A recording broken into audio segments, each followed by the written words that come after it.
ఇప్పుడే మేము దేవర part 1 movie చూసి వచ్చాము. సో మూవీ అయితే చాలా ఎక్సలెంట్గా ఉంది. రాజమౌళి గారి సెంటిమెంట్ ఏదైతే ఉందో అది బ్రేక్ చేశారని నేను అనుకుంటున్నాను. బికాజ్ ఎవరి పర్సనల్ ఒపీనియన్ వాళ్ళకైతే ఉంది. అంటే కొంతమంది కొంత పార్ట్ నచ్చలేదు, లేదా ఈ సీన్ అవసరం లేదు, ఈ థాట్స్తో ఉన్నారు. బట్ నాకు పర్సనల్గా నచ్చింది, మెజారిటీ ఆఫ్ ద పీపుల్కి కూడా నచ్చిందని అనుకుంటున్నాను.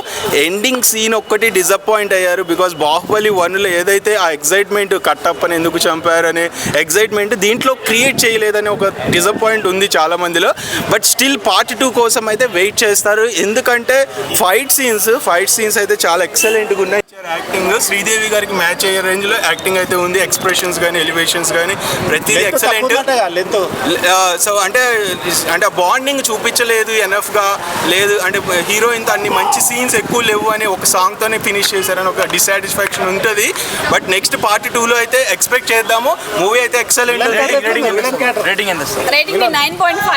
అండ్ విలన్ క్యారెక్టర్ చెప్పడం మర్చిపోయాను. విలన్ క్యారెక్టర్ అయితే ఇంత సైఫ్ అలీ ఖాన్ ఇన్ని మూవీస్ తీసిన ఈ మూవీలో అతని ఫేస్ కట్ చూస్తేనే బీభత్సంగా అనిపిస్తుంది. చాలా బాగా నచ్చుద్ది తన ఫేస్ కట్ కానీ. తను చాలా బాగా చేశాడు యాక్టింగ్.